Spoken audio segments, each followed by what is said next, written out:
The children of Rongelap had never seen snow. So on the morning of March 1st, 1954, when a fine white powder began drifting out of a clear tropical sky, settling on the palm leaves, on the water barrels, in their hair, they did the only thing that made sense. They played in it. Some of them put it on their tongues. It wasn't snow. It was the island of Bikini, vaporized in a single instant, lifted miles into the sky, and blown back down as radioactive ash, carried more than 100 miles on the wind by the largest nuclear weapon the United States had ever built. By that night, the children were vomiting. Within days, their skin blistered. Within weeks, their hair fell out in clumps. And here is the part the US government would spend the next 30 years trying to keep quiet. It had been warned this could happen. It measured exactly how much radiation these people absorbed. And then, 3 years later, it moved them back onto their contaminated island, not by accident, but as part of a plan, and wrote down what happened to their bodies. The plan had a name buried in a classified file. Project 4.1. This is the story of how a paradise was turned into a laboratory, and of the people who became test subjects without ever being asked. The Marshall Islands are a scatter of coral atolls in the middle of the Pacific, about halfway between Hawaii and Australia. After the Second World War, they came under American control, and the US military looked at one of them, Bikini Atoll, and saw the perfect nuclear test site. Remote, far from any American city, home to only 167 people. In 1946, a military governor asked the Bikinians to leave their home, in his words, for the good of mankind and to end all world wars. Deeply religious, and told this was God's work, they agreed. They were moved to a smaller island where the fishing was poor, and within 2 years, they were close to starving. They would never live on Bikini again. Over the next 12 years, the United States detonated 23 nuclear devices at Bikini, but the one that mattered came on March 1st, 1954. It was called Castle Bravo. Not an atomic bomb like Hiroshima, but a hydrogen bomb, hundreds of times more powerful. The scientists expected about 6 megatons. They got 15. A material inside the bomb they'd assumed would sit quietly, an isotope called lithium-7, instead joined the reaction and fed it. The blast came out 2.5 times larger than predicted, roughly 1,000 Hiroshimas in a single flash. The fireball swelled past 4 miles wide and tore a crater into the reef more than a mile across.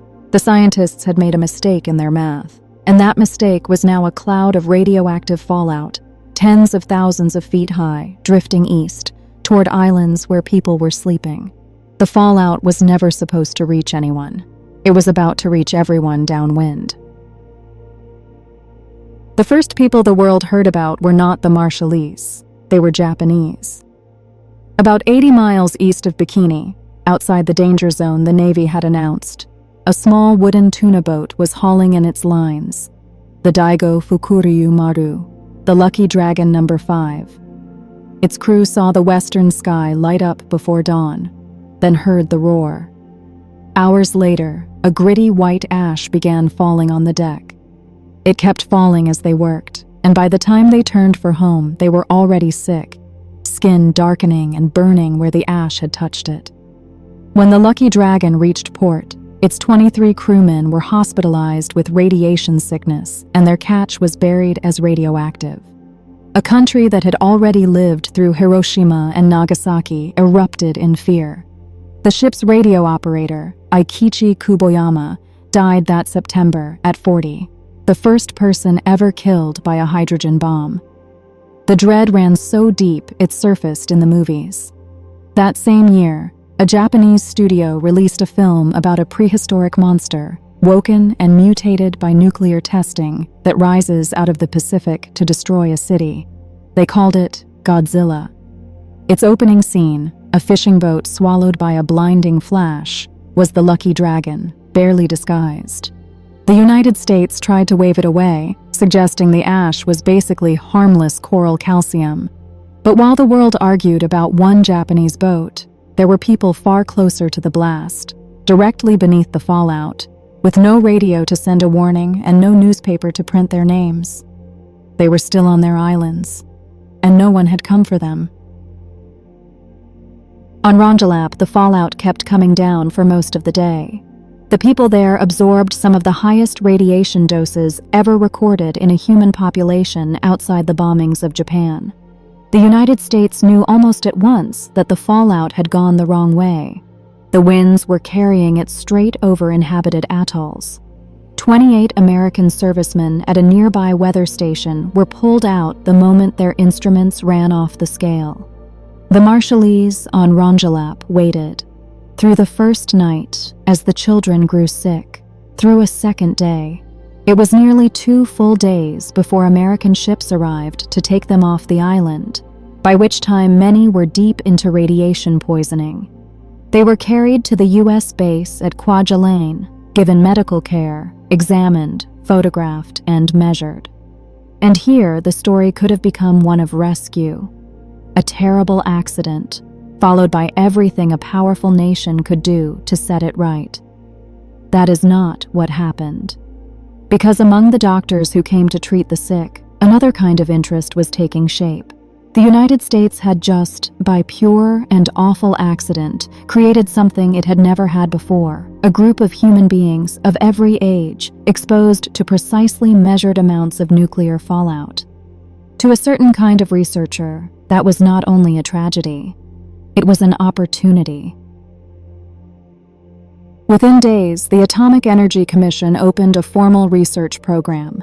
Its official title was as clinical as it sounds: Study of the Response of Human Beings Accidentally Exposed to Significant Fallout Radiation.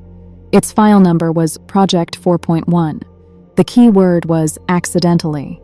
The exposure had been an accident, but the study of it was a choice. The Marshallese who'd been poisoned were now, without their knowledge or consent, the subjects of an American study into what fallout does to the human body over time. They were assigned numbers. Their blood was drawn, their urine collected. Children were measured as they grew to track how radiation shaped a developing body. American doctors returned year after year, comparing the exposed islanders against a group who had not been in the fallout. A control group, in the plain language of the experiment. It's important to be fair. The people who ran Project 4.1 also delivered real medical care, and many believed they were helping. But the AEC's own records tell a more uncomfortable story, because the question of whether to send these people back to their contaminated home was debated, in secret, by the very scientists studying them. And what one of them said in 1956 is almost impossible to read the same way twice. By 1956, the people of Rongelap had spent 2 years in exile while the United States decided what to do with them. Their home was still contaminated, and everyone involved knew it.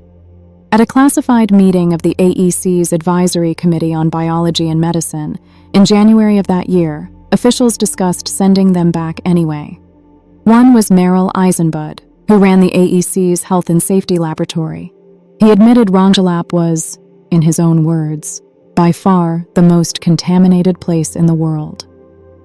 Then he explained why returning people to it would be useful. While it is true that these people do not live, I would say, the way Westerners do, civilized people, it is nevertheless also true that they are more like us than the mice. More like us than the mice. A later government review found no one could prove the return was ordered because of its research value. But you don't need proof of intent to feel the weight of a sentence like that, spoken about human beings, by the man responsible for their safety. In 1957, the United States moved the people of Rongelap back to Rongelap and told them it was safe. What they were not told was that the ground was still hot, that the crabs and fish and coconuts they ate would carry radioactive material into their bodies with every meal. They were, in effect, living inside the experiment. The results came slowly, then all at once.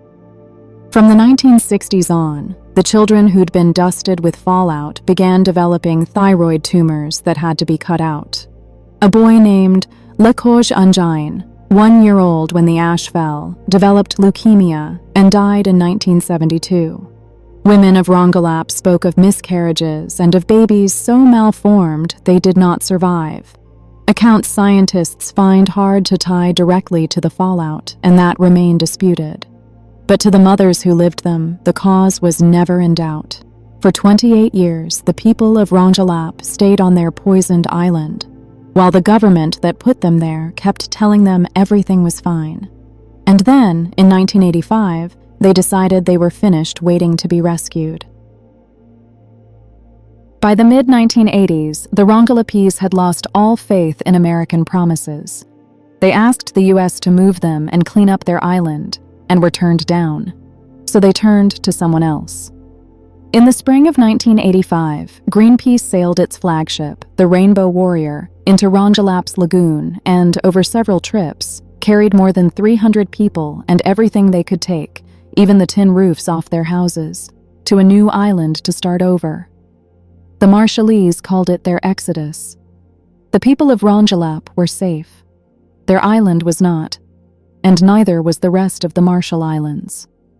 Because on another atoll, Enewetak, the U.S. had left behind a problem it could not sail away from: the waste.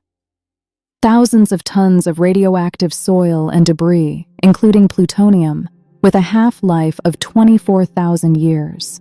In the late 1970s, American crews scraped it together, mixed some with concrete, dumped it into a crater left by one of the bombs, and capped it with a concrete dome 18 inches thick and more than 100 yards across. The locals call it the tomb.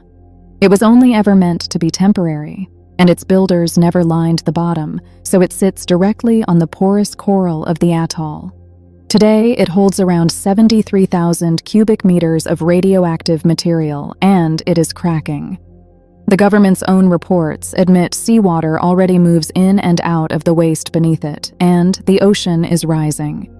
Scientists warn that as the Pacific climbs, the sea may reach into the tomb and pull its contents out into the lagoon, spreading the very poison it was built to bury. It is, in the most literal sense, a buried record, and the tide is coming for it. The people of Bikini have never gone home. The people of Rongelap remain scattered, still afraid of their own land. The United States has paid compensation over the years, but a nuclear claims tribunal it helped create awarded the Marshallese more than $2 billion in damages that has, to this day, gone mostly unpaid. Castle Bravo was called a triumph of American science, and in one sense it was. But the record underneath it, the one stamped Project 4.1, tells the other half of the story. A government that measured the harm it had done to a few hundred people on a faraway island and decided that harm was worth studying instead of ending. They called the ash snow. They called the study an accident. And they called a dome full of plutonium sitting in a rising sea a solution. If this story was new to you, that's exactly why this channel exists. Subscribe and help us keep the buried records from staying buried. I'll see you in the next one.